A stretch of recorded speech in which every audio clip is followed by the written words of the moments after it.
اهدنا الصراط المستقيم. Assalamualaikum warahmatullahi wabarakatuh.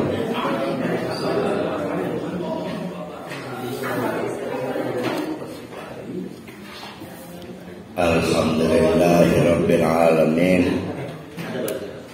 Nahmaduhu wa nasta'inuhu wa nastaghfiruh wa na'udzu billahi min syururi anfusina wa min sayyiati a'malina. May yahdihillahu fala mudilla lahu wa may yudlilhu fala hadiya lahu. Asyhadu an la ilaha illallah wa asyhadu anna Muhammadan abduhu wa rasuluh la nabiyya ba'da. Insyaallah kita akan memulai bagian pertama surah Hud.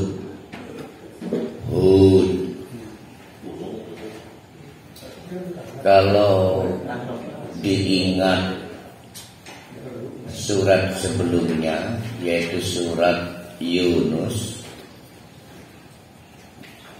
urut-urutan nuzul setelah Yunus surat Hud, nanti setelah surat Hud surat Yusuf. Nah, 3 surat ini spesial dengan tugas atau tujuan untuk membangkitkan kepercayaan diri Nabi Muhammad. Jadi 3 surat ini yaitu surat Yunus, surat Hud, surat Yusuf itu berkaitan dan berurutan dengan jeda waktu yang tidak panjang dalam rangka membangkitkan kepercayaan diri Nabi Muhammad. Kok kepercayaan diri? Karena situasi sudah sangat kritis.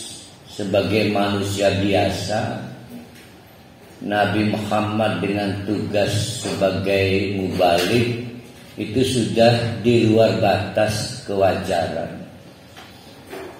Jadi setelah embargo ekonomi, Allah menambahi ujian dengan diwafatkan pamannya. Pamannya ini adalah orang terpenting bagi perjalanan dakwah Nabi Muhammad, kendati pun belum memeluk agama Islam, sehingga menjelang kematiannya masih terus ditangisi. Tapi sebagaimana kita kaji di surat Yunus, hidayah itu ada dalam genggaman Allah. Masih ditambahi lagi ujiannya oleh Allah dengan meninggalnya istrinya, yaitu Siti Khadijah radhiyallahu anha, sehingga tahun itu dikenal sebagai Amul Huzni, tahun penuh duka, tahun penuh kesedihan.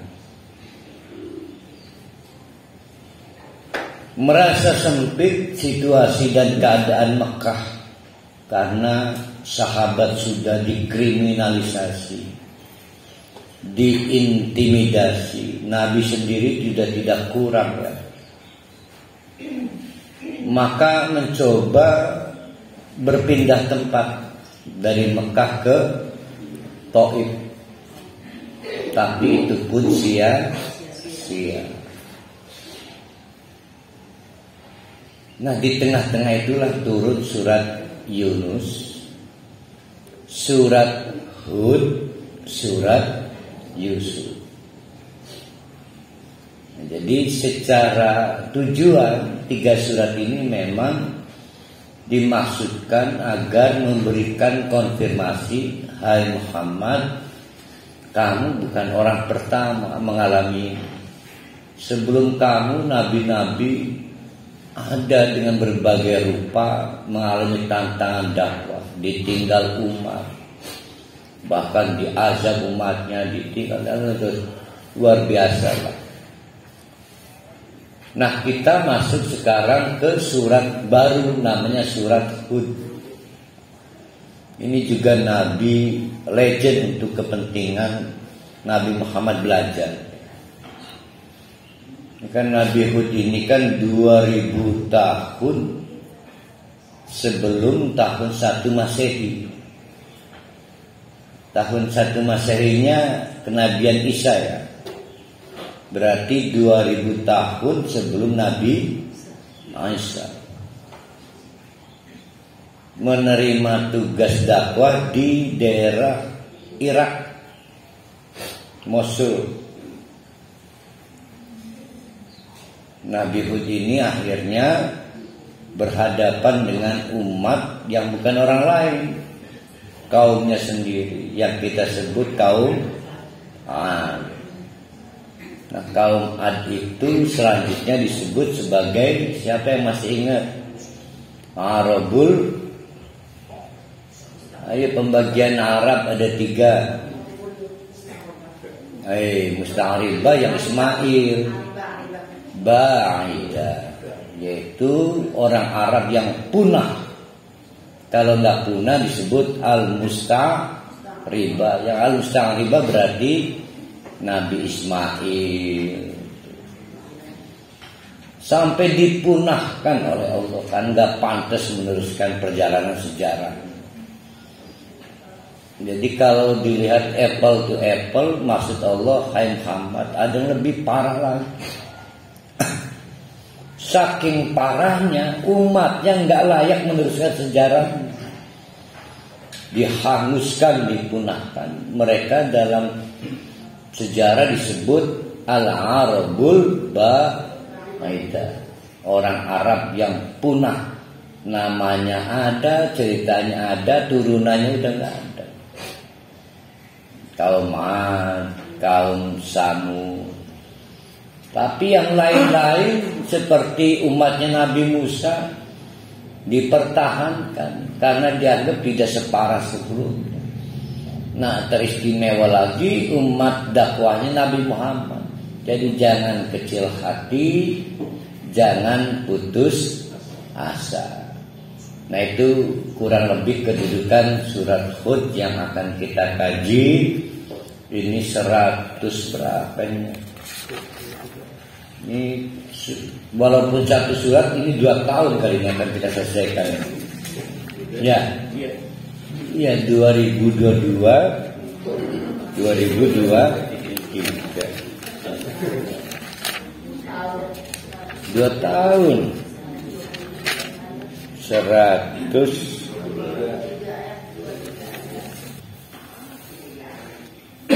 Alif Lam Ra. Boleh tidak dibaca alar? Bisa kan dibaca alar kan? Ulir bisa dibaca ulir. Ular juga bisa.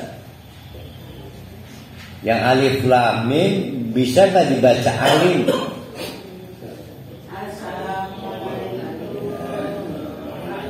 Kalau dibunyikan sebagai suatu kata atau lafaz, maka bisa dibaca alar.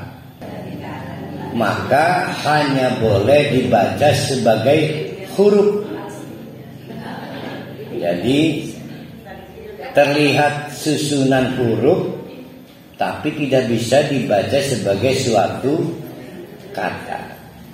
Hanya bisa dibaca sebagai huruf. Maka bacalah huruf. Huruf pertama apa itu? Alif, bukan A. Kalau A bunyi. Ya bunyi namanya. Huruf kedua lam. Huruf ketiga ro.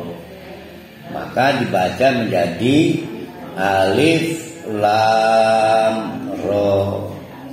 Sadar tidak sadar, yang kayak begini alif lam ro kaf ha ya ain so ya sin, jumlahnya 27. Sama angkanya dengan jumlah huruf hijaiyah. Sadar nggak sadar? Apa ya rahasianya? Wallahu a'lam. Karena susunan huruf semacam ini itu tidak bisa dibaca sebagai suatu kata, maka tidak ada artinya. Tidak ada artinya. Orang Arab sendiri di Mekah, orang-orang kafir Quraisy, orang Arab itu bingung, iki apa ya? Alif lam ro ya sin. Mungkin saja kalau kita orang Indonesia bilang singketan DPR. Apa aja singketan, apa aja per hal, misalnya lemper. Ya singketan kan. Lemper apa mana kok? Lemper. Itu singketan. Gemblong. Ane sing anu jagokan apa sing gule-gulekan. Sarane jorok bilang. Kita menyebutnya harful muqatta', huruf yang tidak bisa disambung, huruf yang terputus-putus. Jadi jangan dipikir kita bingung, orang Arab lebih bingung lagi. Dari sini saja sudah bisa dibuat kesimpulan kalau yang bikin Nabi Muhammad orang mungkin. Karena dalam tradisi orang berbahasa, Nabi Muhammad kan orang, manusia berbahasa, nggak akan muncul seperti Yasin, Alif, Lam, Ro. Oleh Allah dimunculkan lagi di surat Hud, di tengah-tengah Amul Husni, satu sisi untuk menjawab simpang siur orang-orang Mekah. Sudah tahun berapa Hijriah? Sudah tahun berapa nih kenabian nih? Amul Husni tahun berapa? Tahun 11. 2 tahun lagi mau hijrah ini. Tahun 11. Masih saja mempersoalkan apakah Al-Quran itu benar bikinan Allah atau jangan-jangan bikinan Nabi Muhammad. Dengan membaca Alif Lam Ra selesai sebetulnya. Karena kalau yang membuat Nabi Muhammad nggak akan mungkin muncul model kayak Alif Lam Ra. Itu yang pertama. Yang kedua, kalau kita pikir misal Al-Quran ini buatan Muhammad, bukan buatan Allah, berarti orang lain bisa dong bikin. Maka kata Allah, ya kata orang, coba bikin satu surat. Jadi kalau orang-orang Mekah masih saja punya pretensi dugaan bahwa Al-Quran itu bukan bikinan Allah tapi bebisaan bikinan Nabi Muhammad, padahal sudah dibantah Nabi Muhammad tidak punya kompetensi membaca apalagi menulis. Buta aksara kita sebut ummi.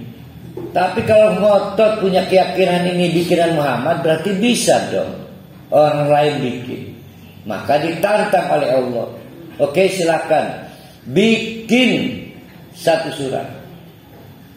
Di tempat lain ya, nanti muncul di surat itu, bikin 10 surat. Kalau satu surat yang terpendek berapa ayat itu?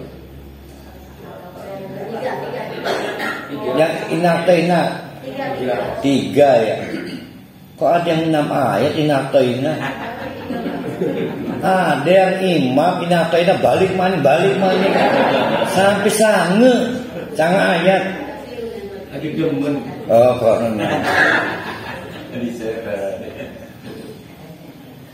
berarti kalau ditantang oleh Allah, oke, kamu merasa punya anggapan Al-Quran bikinan Nabi Muhammad, berarti orang lain bisa bikin juga. Oke, kata Allah bikin 1 surat, kamu ambil yang paling pendek apa? Inatoina 3 ayat.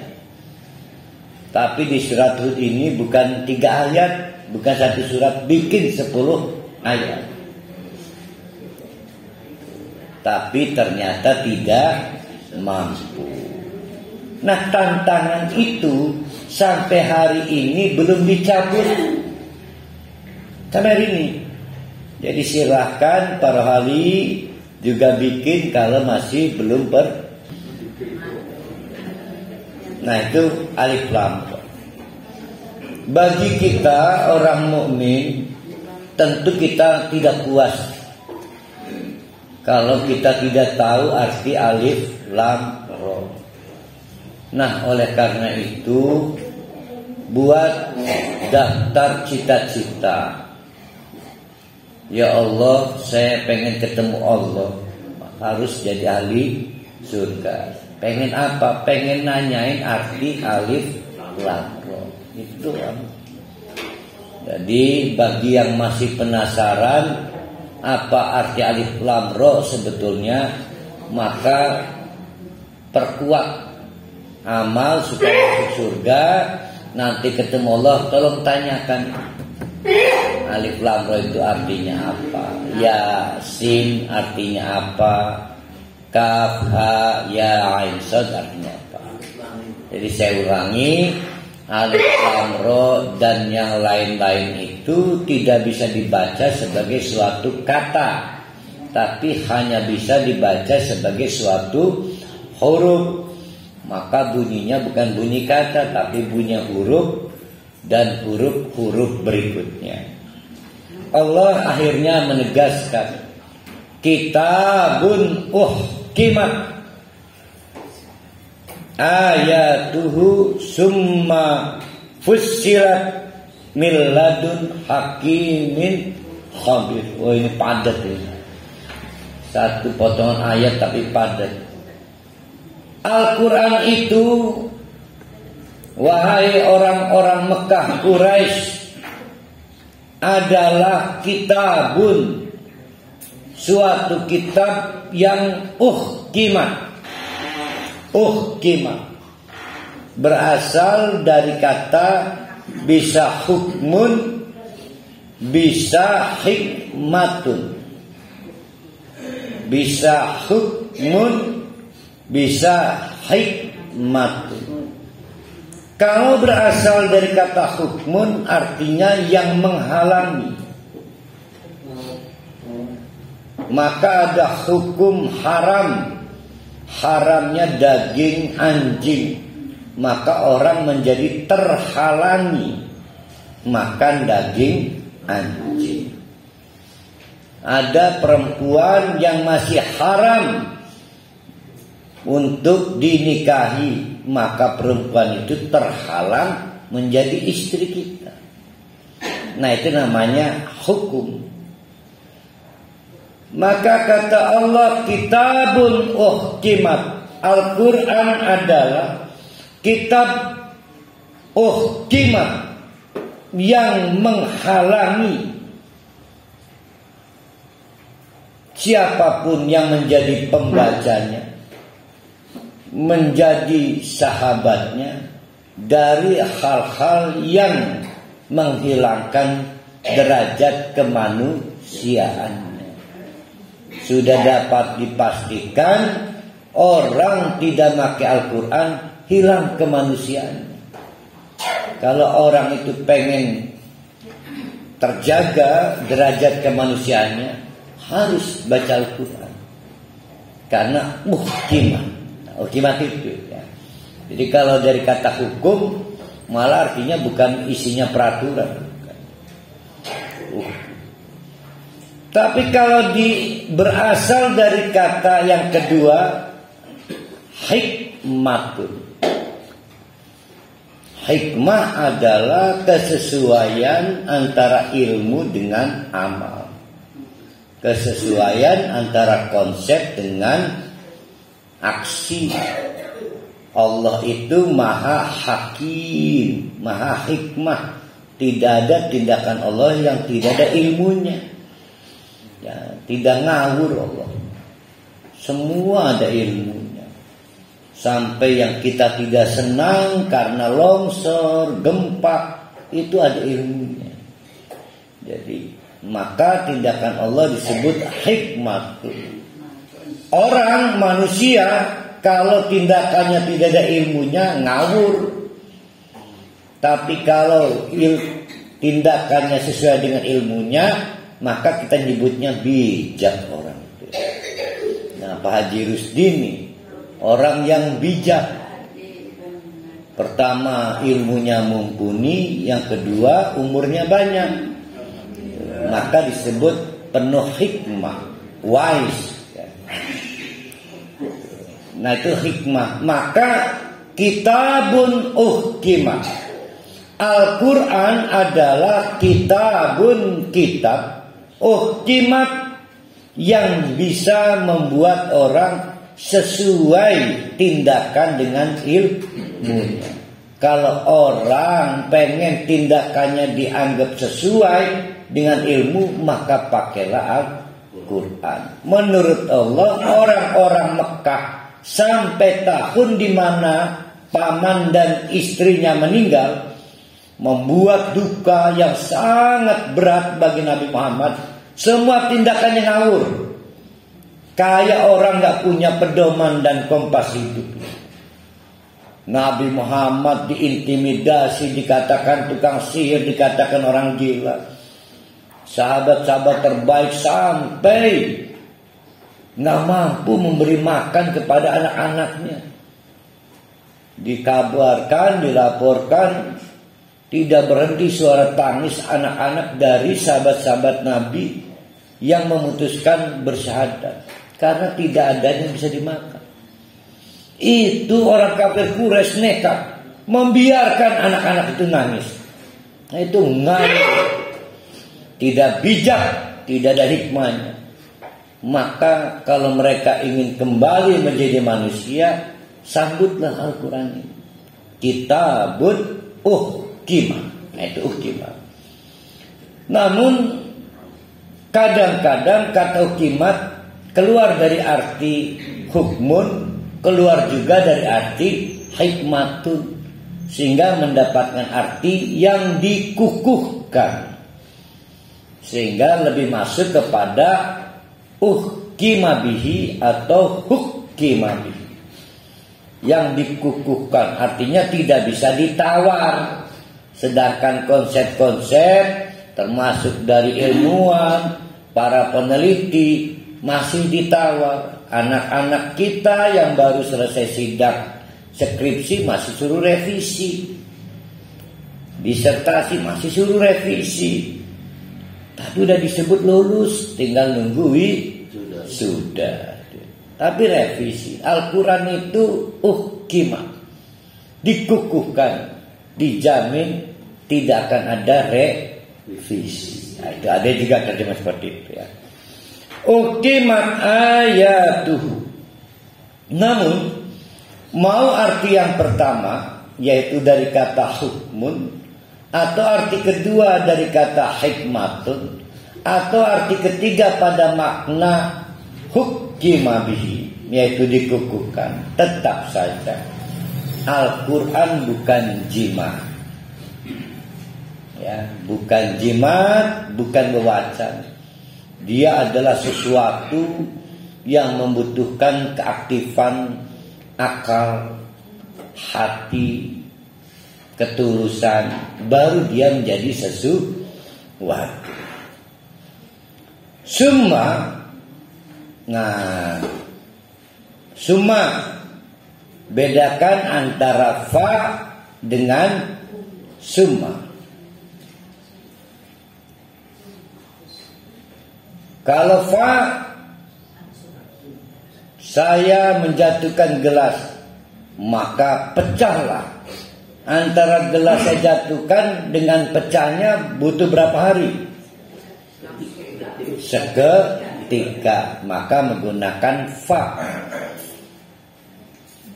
Tapi sesuatu kadang butuh waktu, berhari-hari, butuh waktu lah. Maka digunakan dengan kata summa. Perubahan Al-Quran yang kita terima dari hukmun atau hikmatun atau hukima bihi menjadi tafsir itu butuh waktu. Summa fussilat. Jadi nggak bisa orang tiba-tiba bisa membuat Al-Quran ini terperinci.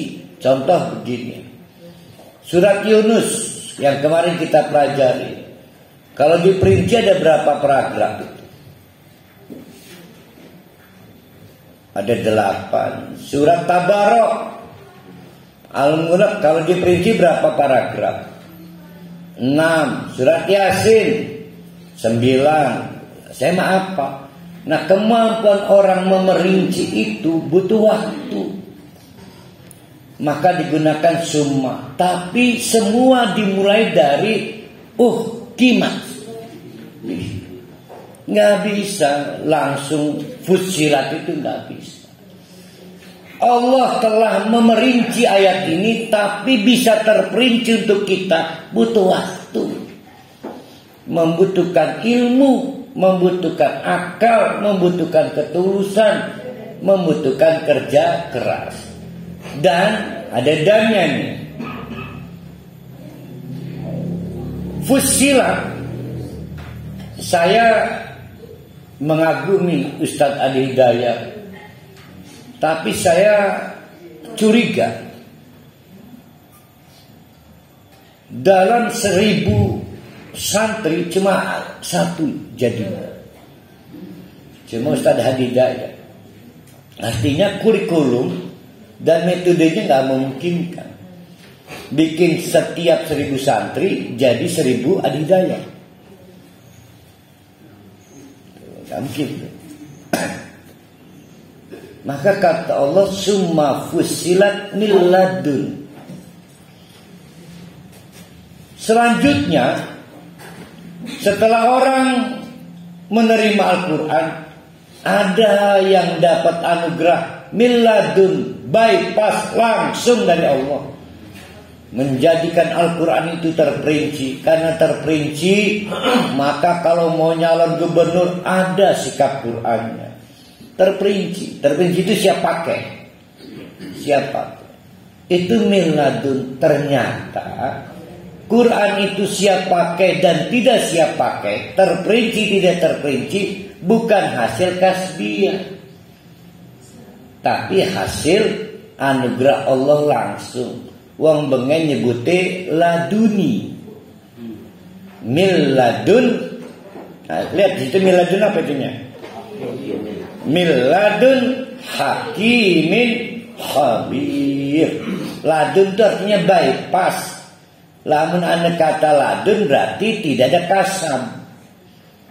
Berarti kasabnya pada bagian yang mana?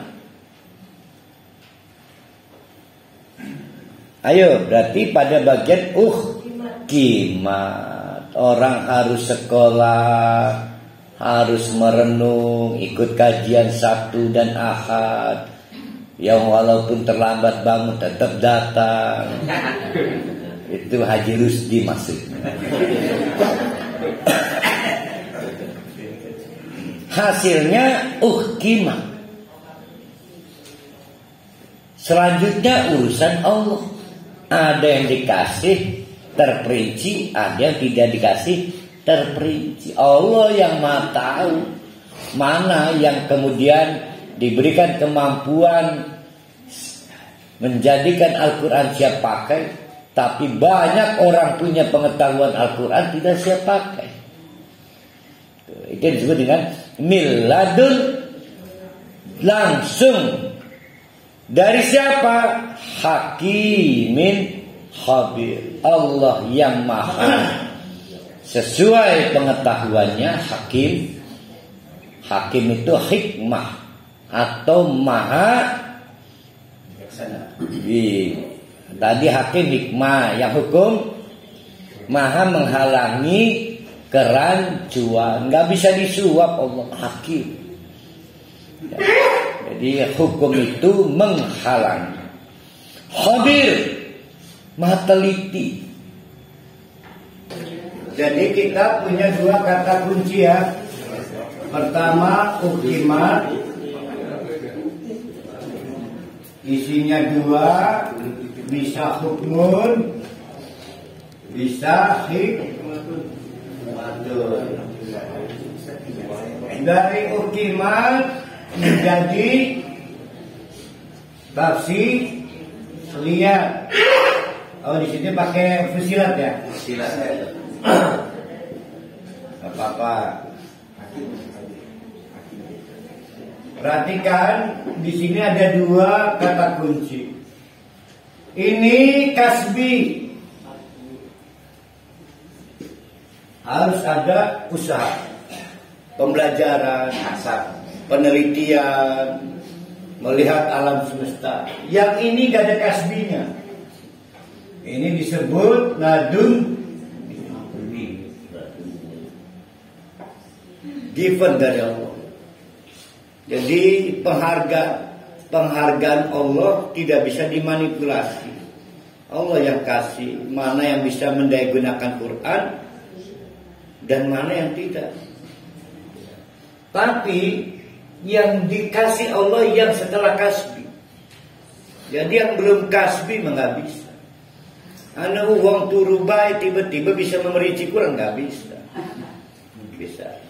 Nah sekarang pertanyaannya, ayat kedua,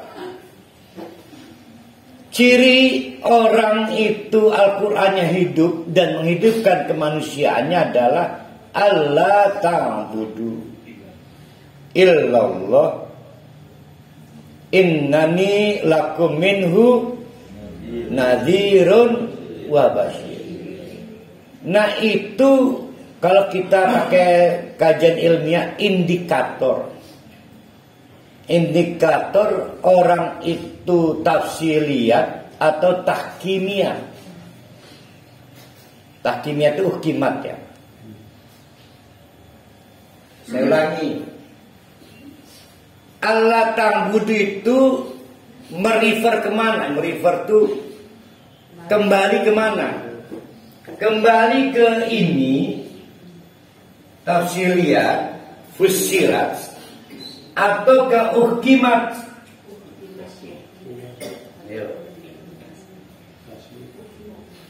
Siapa yang bisa mengesahkan Allah? Apakah orang yang berpengetahuan Al-Quran, pengetahuan murni, atau berpengetahuan praktis yang dari laduni? Nah di sini ada perbedaan. Ada tafsiran yang ayat kedua adalah merefer kepada hukimat. Ada yang berpendapat merefer pada tafsiran. Ini gak gampang. Nanti resikonya besar. Mari kita lihat ya. Kalau pakai teori pertama, orang hanya bisa bertauhid kalau bekerja keras dalam keilmuan Al-Quran. Jadi siapa yang mau mengkaji Al-Quran sehingga hukimat, maka dia sudah masuk ke pintu tauhid. Tuh ya. Kalau pakai yang kedua lebih berat lagi. Walaupun orang sudah berilmu, belum tentu bisa mencapai tauhid kalau tidak dibuka jalan oleh Allah. Tuh, yang mana yang benar nih? Nah saya pilih yang kedua. Jadi Allah ta'budu dan seterusnya di ayat kedua itu adalah indikator dari fusilat. Jadi ciri atau indikator orang itu memiliki kemampuan pengetahuan praktis, khususnya itu praktis, dari Al-Quran yang telah dipelajarinya sebagai given penghargaan langsung dari Allah adalah mampu bertauhid. Nah, ini sejalan dengan pemikiran tauhid itu bagian dari hidayah Allah. Hidayah Allah itu adalah di dalam genggaman Allah. Maka banyak profesor, doktor, bahkan lulus pesantren tetap aja nggak bertauhid. Nah, itu terjemahannya. Allah berfirman, Allah ta'budu illallah, agar kalian itu mau menjadi budak, hanya budak Allah. Titik. Kata Pak Haji Rusdi, uang itu enak. Maka ada yang mengeluh, Ustaz, sudah 10 tahun saya jual dawet. Udah dawet, cendol, tapi tetap saja miskin. Gimana itu cara menjelaskannya? Padahal saya adalah orang yang insya Allah masuk bagian dari tidak pernah musyrik. Gimana itu cara menjelaskannya kalau ada pertanyaan dari jamaah begitu? Ini patah talak ya. Ya syukur marah nih ke konsep maning. Kan kita pengajar nih. Nah, ini kaitan dengan alat ta'bud. Begini bapak-bapak, ibu-ibu, Pak Haji Rusdi. Sebangga apa Pak Haji Rusdi jadi budak Allah? Kalau memang bangga jadi budak Allah, maka termasuk menjadi alat-alat Allah untuk menghadirkan orang kaya. Butuh alat bantu namanya orang miskin. Tidak akan ada orang kaya kalau tidak ada orang yang diperalat Allah menjadi orang miskin. Maka ada yang diperalat sebagai orang miskin agar timbul orang kaya. Allah yang menentukan di antara budak-budaknya siapa yang ikhlas untuk menjadi alat ditempatkan sebagai orang miskin. Orang miskin ini penyebab timbulnya orang kaya. Dan dia menjadi miskin itu dalam tinjauan tauhid, ikhlas rela diperalat oleh Allah menjadi bagian kepentingan Allah menciptakan orang kaya, menjadi budak. Jadi bangga enggak jadi orang miskin? Bangga kalau dari sisi tauhid.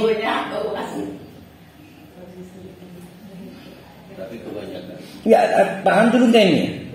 Itulah yang dimaksud dengan Allah ta'budullah, menjadi budak Allah. Yang jadi masalah, tradisi bahasa kita tidak sesuai dengan tradisi sosiologis kita. Bagi orang Arab, menerjemahkan abdun sebagai budak itu ada tradisi sosiologisnya, ada perbudakannya. Kita belum pernah merasakan atau melihat pengalaman orang diperbudak, belum pernah. Kecuali mungkin Pak Jurdi juga masih muda, yang orang-orang tua kita masuk di fase penjajahan. Agak melihat bagaimana suatu bangsa diperbudak, tidak punya rencana karir, tidak punya rencana studi, bisa urip baik untung. Nah, menjadi budak Allah itu seperti itu. Tidak boleh ada rencana penaikan honor. Ya Allah, tolong dong, sholat nanti hadiahnya ini. Gak bisa. Bukan budak. Gak ada rencana mengkritik, ngajikan. Aduh, habis budak kayak begitu. Maka menjadi budak Allah artinya tulus, ikhlas. Gak ada curiga dan kritik pada Allah. Sedangkan kita sholat masih merasa daya tawar. Allah, saya sudah sholat loh, saya sudah melaksanakan kewajiban. Mana kewajiban kamu pada saya? Itu bukan budak namanya.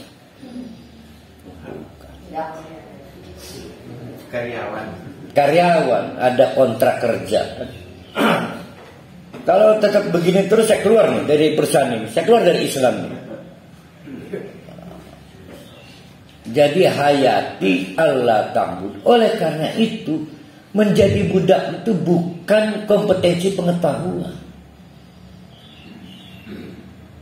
Ada yang terpilih dibantu oleh Allah menjadi budak Allah, dan ada yang tidak terpilih, nggak kuat jadi budak itu, nggak kuat. Kalau bukan karena Allah yang mendrive, nggak bisa.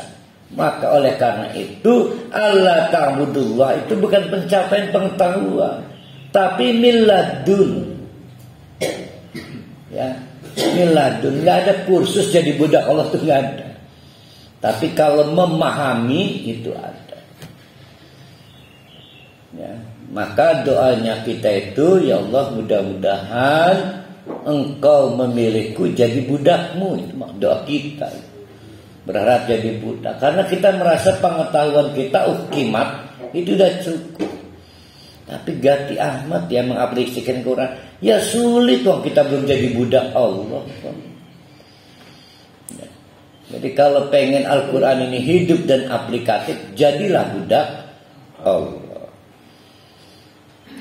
Innani lakum minhu nadhirun wa bashir. Kata Allah, kata Nabi Muhammad, lihat aku, saya juga budak Allah.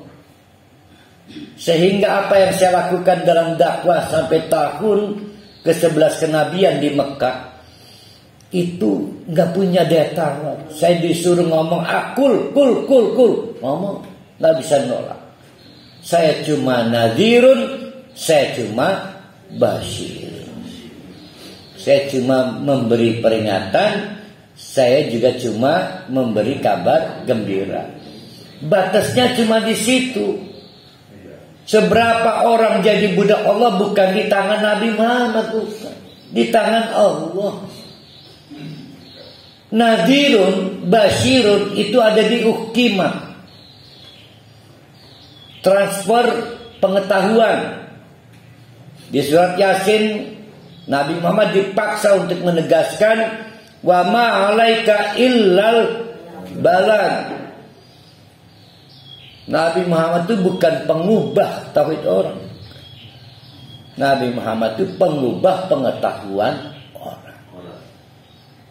Pengetahuannya diolah oleh orang itu, tulus, terpilih oleh Allah, maka dia tafsir lihat. Dari tafsir lihat indikator gampang. Seberapa kuat dia jadi budak Allah, itulah nilai tafsiriyatnya. Ya. Wa inistaghfiru. Ada problem buat orang Mekah, juga buat kita sebetulnya. Orang-orang Mekah itu yang bersyahadat berarti mantan kriminalis, mantan penjahat. Maka kata orang-orang Mekah, ya Rasulullah, engkau tahun 8 kenabian, 9 kenabian, 10 kenabian, 3 tahun lah kurang lebih, bikin kursus Nabi itu di suatu rumah milik temannya namanya Arqam, sehingga kursusnya sering disebut Baitul Darul Arqam. Nah, itu pesantrennya Ustadz Adi Hidayat Kiai Haji Miskun Garut. 3 tahun. Nah, orang-orang Mekah yang tidak punya minat bersyahadat kan ikut juga nguping-nguping, mulai paham uhkimat. Tapi lama-lama tertarik juga. Pada tahun ke-10 Umar bin Khattab, sahabat-sahabat awal mulai berangkat ke Yasrib, ke Ethiopia. Mereka akhirnya pulang lagi ke Mekah setelah mendengar kabar Umar bin Khattab masuk Islam. Dipikir kalau Umar bin Khattab masuk Islam ada jeger. Oh, jeger kan Umar bin Khattab kan. Nah, dengan masuknya Umar bin Khattab, maka intimidasi dari orang kafir Quraisy berkurang. Nah, rupanya salah paham. pengikut Nabi Muhammad yang terlanjur memigrasi di Afrika baper GR. Akhirnya pulang ke Makkah, ternyata nggak berubah, malah semakin menjadi-jadi, intimidasi, kriminalisasi, embargo, luar biasa lah.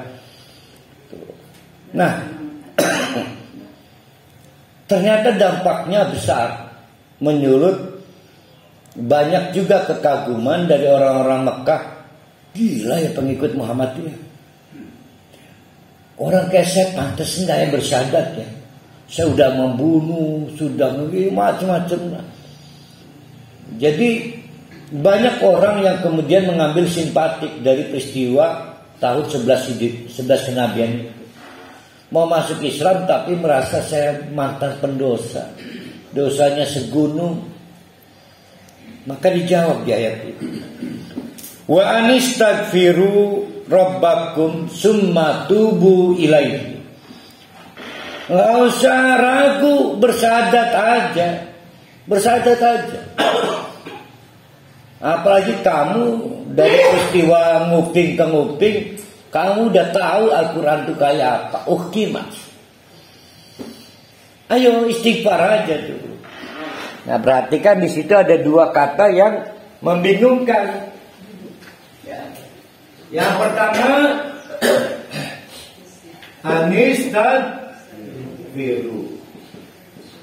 Kok masih ada yang keduanya? Apa itu? Pakai sumal. Apa bedanya istighfar dengan tobat gitu? Apa itu?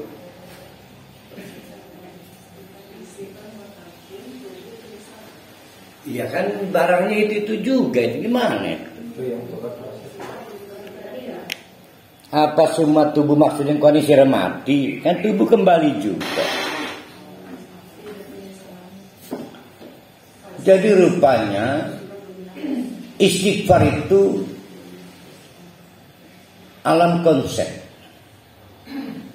Maka dia berupa mitmen. Mitmen itu komitmen. Sementara aksinya ada di tubuh. Contoh, ya Allah, saya mohon ampun, saya telah membohongi istri saya. Untuk kesekian kali saya bohongi istri saya. Sampai hari ini dia belum tahu. Jadi masih merasa belum tertipu. Nah itu sudah ada belum penghapusan dosanya? Belum. Karena ghafaro itu artinya helm. Helmet to cover. Dosanya tetap ada, tapi orang lain menganggap sudah tidak ada problem, tertutupi aibnya, tapi barangnya masih ada. Maka perlu aksi nyata untuk menghilangkan barang itu. Disebut dengan taubat. Taubat itu bisa infak, bisa sedekah, semua amal soleh yang niatnya menghapus dosa. Yaitu al-hasanatu tumhihus sayyi'at. Segala amal soleh yang hasanah itu niatnya untuk menghapus keburukan. Misal saya mau sedekah dalam rangka apa? Ini mentaubati A, B, C, D. Beda kan? Nah itu ada di wilayah mana? Bukan wilayah istighfar, tapi di wilayah taubat. Taubat hanya terjadi apabila udah istighfar. Nabi Muhammad itu menghabiskan waktu dengan istighfar, tapi pada saat siang harinya menghabiskan waktu dengan amal soleh. Kita nggak tahu amal hatinya. Pada saat Nabi itu mungkin infak, memberi nasihat, mungkin dalam rangka bertobat. Karena siapapun manusia pasti memiliki kesalahan. Maka kata Allah, jangan dibikin sulit. Kalau cuma pengen bergabung dengan Islam, anistaghfiru. Pertama, kamu komitmen menyatakan diri bersalah, minta ampun pada Allah supaya lebih ringan lah, nggak merasa bersalah. Habis itu summa, tidak semua tokcer, ada yang seminggu kemudian, ada yang sebulan kemudian, kendati pun butuh waktu. Summa, nggak ada masalah, yang penting tubuh, ada aksi nyata dalam rangka menghapus dosa itu. Summa tubuh ilaihi, maka janji Allah ini pasti, yumatti' hukum, Allah pasti akan memberi mata'un. Ayo, siapa ingat mata? Kesenangan jangka pendek. Kok kesenangan jangka pendek? Karena yang jangka panjang di surga. Maka hidup di dunianya dijamin dibikin senang walaupun sedikit uang. Apalagi kalau banyak uang, lebih senang lagi. Ya Pak Jursdia, sedikit uang saja dibikin senang oleh Allah. Kalau dikasih banyak uang lebih senang gak kira-kira? Belum tentu. Karena Allah yang maha tahu. Ada orang yang dibikin senangnya dengan cara diberi sedikit uang, cuma Allah yang tahu. Kalau kita nggak mau tahu, wah bahaya, akhirnya kita menolak rezeki dari Allah. Maka kita buat mabit, kurang lagi. Maka bukan matahun gitu, kalau itu namanya khalidun. Jadi namanya bukan matahun. Kalau orang itu meyakini yang kekal itu nanti di akhirat, maka selama yang ada di dunia ini matahun. Sekedarnya lah. Nanti saya mempunyai rumah bagus itu di akhirat, mobil bagus di akhirat. Itulah istri di sini masa adanya lah, istri cantik saya di akhirat lah. Saya menyesali istri saya ini, dan saya yakin akan lebih cantik lagi jadi saya di akhirat. Minjur hati lah Arabi kita nih, pasti laki kita lebih ganteng maning kuning. Kita mah kerumun sekarang. Jadi harus percaya di sini nih mata. Maka kalau kita setelah memahami Quran lalu berkomitmen menghapus dosa, lalu membuktikan dengan amal nyata dalam rangka membersihkan diri, maka yumatti'kum mata'an hasanan, kehidupan yang hasan yang sifatnya jangka pendek. Jangka pendek itu bukan sedenget selama di dunia, karena jangka panjangnya di akhirat. Bahkan ditegaskan ilahin, sampai batas waktunya. Kapan batas waktunya? Wafat. Wa yuti kulladzi fadlin fadlahu. Nah ini kalau pakai jalain rada bingung ya. Wa yuti plus dikasih tambahan oleh Allah, kulladzi fadlin fadlahu. Kulladzi fadlin fadlahu. Ini rumusnya. Kulladzi berarti wayuti berarti itu berarti diberikan rumus. Dia boleh menggunakan rumus kulladzi fadlin fadlahu. Nah, Fadlin siapa Fadlin? Anaknya Pak Wahidin Ali Fadlin. Perhatikan di sini ada domir muttasil. Kembalinya kemana nih domir? Apakah kembali ke kulu atau kembali kepada Allah? Nah, ada dua masalah ini. Kalau Jalalain kembalinya ke kulu.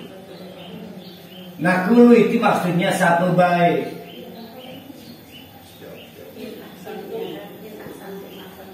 Kulu di fadlin, siapapun kita yang punya sesuatu dari Allah. Apa sesuatu dari Allahnya? Apa? Kita kembalikan ke ayat pertama, yaitu ilmu Quran yang ukimat ya, yang ukimat. Maka fadluhu pasti ada impactnya. Kalau otak kita uang, pasti ada honornya. Ya, berarti ada apa istilahnya itu, honorisnya,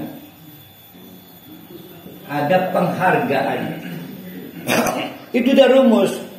Jadi jangan ngemis minta dihargai, udah pasti terjadi kan, udah rumus. Cuma yang bisa menjalankan rumus ini adalah yang dikehendaki Allah. Ada orang yang mestinya dapat penghargaan gak dihargai, rumusnya gak jalan. Berarti kehendak Allah tidak terjadi. Nah, setiap orang memiliki sesuatu yang layak timbul anugerah, pasti ada penghargaannya. Jadi jangan ngemis sampai bikin piagam pesen di tukang piagam. Parohali pahlawan ketahanan pangan. Saking pengen dihargai, pesen penghargaannya. Nih tukang stempel, nih sebelah YIN kan. Jadi mendagang pecel itu ya. Iya, sabaran kan. Ini tukang stempel. Ini Rabi ini dagang pecel awan gimana? Berubah ya. Tapi paham ya maksud kullu dzi fadlin ya, fadlahu. Nah jadi, namun ada tafsiran lain fadlahu ini kembalinya ke Allah. Fadlahu. Sehingga kalau diartikan Allah menjadi begini. Setiap yang punya potensi dihargai, maka akan dihargai Allah. Sebenarnya kurang lebih sama, tapi cuma beda. Ini domennya kemana? Jadi siapa yang memiliki pengetahuan Quran, jangan khawatir, pasti dihargai Allah. Jangan tanya berapa harganya. Kalau ada harganya berarti terbatas. Nggak ada harganya berarti tidak terbatas. Wa in tawallau, kalau menolak yang mana ini? Menolak konsep Allah ta'budu. Fa inni akhafu alaikum adzaba yaumin kabir. Maka kata Nabi Muhammad, itu risi amat, primela menan azab. Gimana coba? Nabi Muhammad itu welas asih. Kamu udah belum tertarik masuk Islam? Enggak lah, jadi budak Allah. Udah sih diikhlaskan jadi budak Allah. Saya khawatir akan ada azab yang besar. Masih ingat di surat Yunus, pada waktu Nabi Yunus akhirnya kabur? Nah itu bedanya Nabi Yunus dengan Nabi Muhammad. Ini kalau periodenya bukan periode Nabi Muhammad, ucapan ini turun azab ini. Turun azab. Jadi dalam sejarah sebelum Nabi Muhammad, hanya umat Nabi Yunus yang batal di azab. Berapa jam atau berapa menit sebelum terjadi pembatalannya, kasyifah lah. Ilallah marji'ukum. Saya khawatir kalian diazab. Apa bentuk azabnya? Ilallah marji'ukum. Dipaksa mati kalian dalam suatu tragedi, entah ketinggal tanah karena longsor atau ketinggal bangunan karena gempa, di mana berakhir dengan kematian, di mana kematiannya memilukan karena belum sempat taubat. Dipaksa mati karena berada di waktu dan tempat yang salah. Belum tobat kok deket-deket daerah gempa, lahir ketinggal rumah. Jadi kalau belum tobat, lihat informasi BMKG yang cermat, namanya mitigasinya itu. Jangan deket-deket daerah rawan bencana. Karena wa ilallahi marji'ukum. Nah, perhatikan kata marji'un. Kalau sekilas seperti Bu Nenek Solia mungkin paham itu marji'un berarti maf'ilun. Pasti dipikirnya itu isim makan atau isim zaman ya. Berarti tempat kembali ya. Bukan, itu masdar. Maka masdarnya disebut masdar mimi. Tuh, jadi masdar juga, masdar itu kan banyak. Ada Mas Darno, Mas Daryanto, ada Mas Darno, Mas Daryo banyak. Ini namanya masdar mimi, marji'un, sehingga artinya bukan wa ilallahi marji'ukum, tempat kembali, bukan, salah. Tapi wa ilallahi toh, semua siapapun kepada Allah marji'ukum, kembalinya. Masdar itu kan stemples ing, jeren kan, balike, pulangnya, bukan tempat kembalinya, bukan waktu kembalinya. Kalau tempat kembali isim makan, kalau waktu kembali isim zaman. Ini mah kembalinya, stemples ing, jeren berarti masdar. Pakai maf'ilun menjadi masdar mimi. Bu Nenek masih ingat kan pelajaran kiken kan? Bu Nenek, Bu Niati Enda, Bu Roman ini masih hafal. Yang udah mulai hilang ini Bu Rohaya ini pasti. Ilallahi marji'ukum, hanya kepada Allah lah pulangnya siapapun. Kapan waktunya Allah yang tahu. Di mana pada waktu dipulangkan Allah yang tahu. Pasti semua kaget. Masih pulang. Si Dede, iya Dede. Ketinggal genteng. Padahal cuma satu, yang lain banyak genteng ketinggal. Mati. Kasihan amat itu, kemarin baru digerebek orang itu. Nggak ada yang tahu. Nah itu apes sebenarnya. Apes. Wa huwa ala kulli syai'in qadir. Padahal kalau kita pikir tega amat ya Allah, orang belum tobat dimatiin lagi. Yang jadi masalah itu dia, Allah itu qadirun, mampu membalas kejahatan orang. Qadir itu selalu diapresiasikan kepada keangkuhan. Kitanya angkuh sih, pikir kita masih lama waktu menunda tobat. Allah mampu menghukum orang angkuh, qadir. Jadi qadir itu merefer kepada keangkuhan orang, ya, qadir. Salahnya kamunya belagu, ya. Kemarin hampir diajak mengisi baiklah pengajiannya itu. Kenapa minggu ada nasi uduk? Ya per hari ini. Sayur banyak berobat. Saya tanya istri saya, tumben nggak iuran tempe segala enggak ini?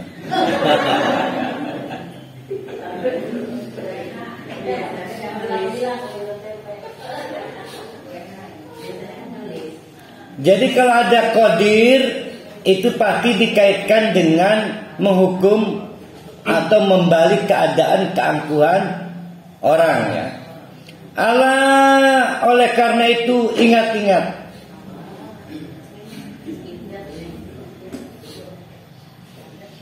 Innahum yasnuna sudurahum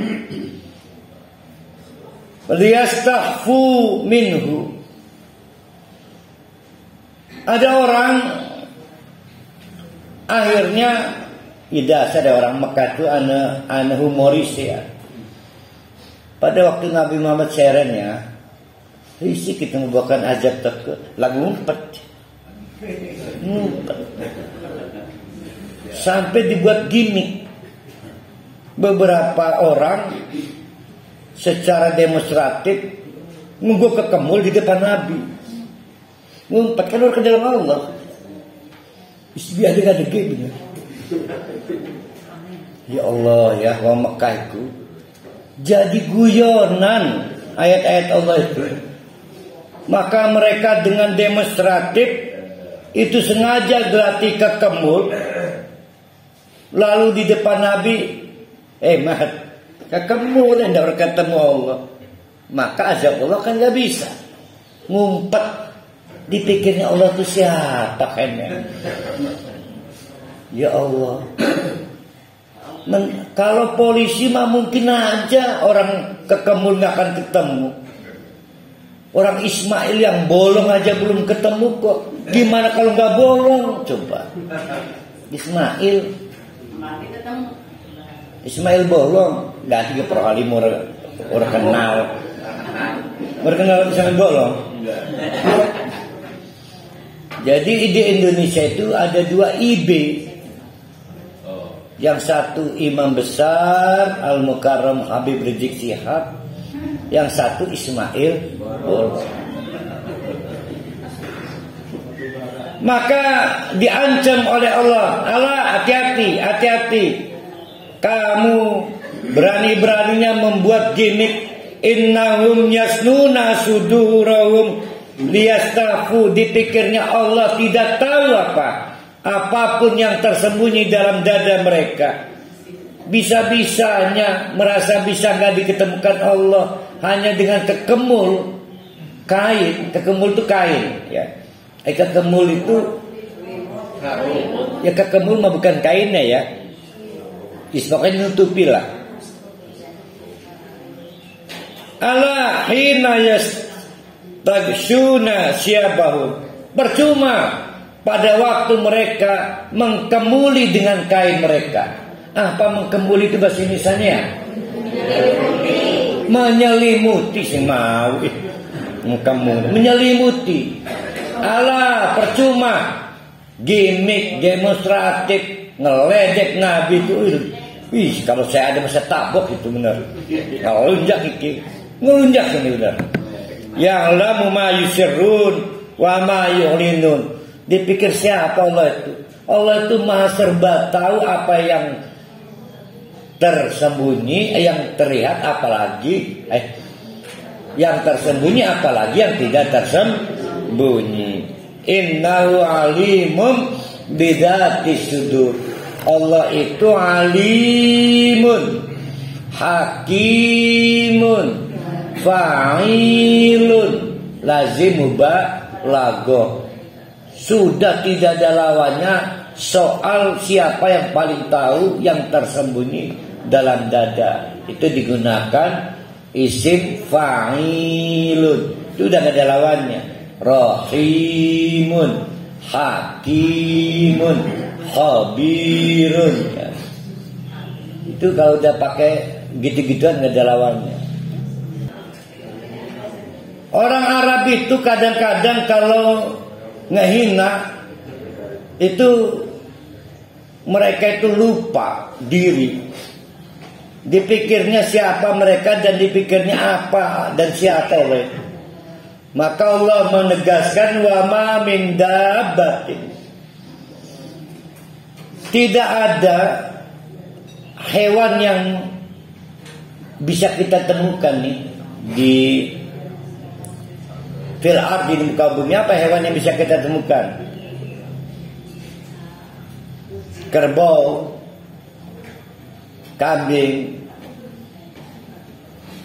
Kerbau itu besar Bu Nengya Tenda, besar banget. Pernah enggak kebayang kalau ngamuk kerbaunya? Jadi kerbau bisa nurut itu bukan karena kita hebat. Itu adalah karena maunya Allah. Kenapa? Karena Bu Nengya dan gak mampu ngadapi tikus, padahal lebih kecil. Tikus lebih kecil kan? Ngedik setengah mati. Kebu yang gede malah nurut. Maunya Allah. Satu. Yang kedua, ya Allah, berterima kasih pada Allah. Allah menjaga mata rantai makanan. Kalau tidak Allah jaga, maka pasti kita berebut tinggal di kamar kelan kodok, kala jengking, rebutan pengen sekamar. Tapi dijaga oleh Allah mata rantainya. Hei kodok, habitat kamu di sana, manusia di sini, maka nggak bercampur. Nah itu urusan Allah. Orang Mekah kepikiran gajah ngelelah ke Allah, jangan main-main dengan Allah. Wa ma min dabbatin fil ard illa 'alallah rizquha. Karena semua binatang ini Allah yang mengontrol makanannya, mata rantai makanannya. Kalau tidak diatur maka akan terjadi rebutan sekul antara Bu Neng Yati Endah dengan kebu. Serius. Alhamdulillah Allah mengendalikan rizkun, ininya rezekinya. Maka ada rezeki kebu dari suket. Rumput maka kambing ya. Kalau kebu suket, kalau kerbau bikin rumput. Ya. Alhamdulillah, berterima kasih kepada Allah. Bahkan nih, mungkin jarang disadari oleh orang Mekah, kita juga jarang menyadari. Allah mengontrol dengan pengetahuannya mustaqarraha, mana tempat yang nyaman untuk kerbau. Kebayang nggak kalau kerbau perasaan nyamannya sama dengan Bu Neng Yati Endah, rebutan kamar. Percaya, mustaqarraha, di mana istiqrarnya kerbau. Senajan kamar kita ber-AC, kebu, kamar B, tidak akan mau. Allah yang mengontrol perasaan habitnya. Makanya saya nggak paham ada anjing dan kucing sing digawe kerasan sekamar sekengulu kalian menusi. Bukan dibiasakan, dia melawan ketentuan Allah. Wa ya'lamu mustaqarrah, istiqrarnya itu udah diatur, jangan dirusak. Kasihan loh, itu kucing dirusak, anjing dirusak. Dia butuh istiqrar itu habitat. Kita ini ada nyamuk ruwet lagi bengi, kita diam kali nyamuk sampai orang bisa turun. Apakah ada pernah kita mendengar keluhan kerbau atau sapi karena nyamuk? Cuma kita ini sayang maka disulut beleman. Beleman itu apa ya? Ya pokoknya itulah obong-obongan. Jawa ini mendalakin nyamuk. Padahal nyamuk tetap nyokot. Yang benar kasih alutan kebunya. Karena kita ini sayang pada kerbau. Kerbau itu tidak dinagurahi bulu yang tebal yang bisa menahan nyamuk. Dia langsung ke kulit kan. Tapi binatang kayak kambing kan bulunya tebal kan, makanya tidak dikasih beleman kan. Nah itu udah habitat. Nggak mungkin kita kasih cermin, AC, genah kerbau, nggak mungkin kan. Kasih toilet duduk segala seluruh rebah. Sekarang kan gitu, yang memanusiakan anjing itu kan dinaik kulkas khusus seluruh rebah ya. Tidak cukup mustaqar istiqrarnya wa mustawada'aha, juga diberikan lumbungnya, tempat penyimpanan makanannya. Tempat penyimpanan makanan manusia ini lemari. Sementara kambing nggak perlu buka pintu, dibuat apa kan, digeletakkan kan. Jadi ngurus sendiri, tinggal nyopot mobil. Kalau kita buka pintu dulu, buka lemari, ngecorok, beda. Jangan dirusak. Ini maaf, mulai bulan ini kamu makannya di ini rak yang ketiga ya. Ini kuncinya Allah. Nantinya dia berebut loker dengan kita. Maka ada perjanjian kulkas 2 pintu. Pintu pertama untuk kerbau, pintu kedua untuk manusia. Jangan dirusak, semua diatur. Kullun fi kitabin mubin. Semua termasuk itu saja. Sudah jelas catatan-catatannya. Itu Allah. Jangan buat mainan. Ya, jangan buat candaan. Itu aja dikontrol. Kamu kok berpikir ada tindakan kamu yang lewat dan luput dari pengawasan dan kekuasaan Allah. Ya aneh benar ya. Nah itu orang Mekah Quraisy yang jadi masalah. Bapak-bapak, ibu-ibu, ini tahun 11. Berarti 11 tahun Nabi sudah berdakwah. Dan dari hero jadi zero. Dari pahlawan, Nabi ini pahlawan. Dia ini ketua LSM, membebaskan banyak orang dari rentenir. Uang Khadijah habis, genah membayar bunga-bunga praktek riba.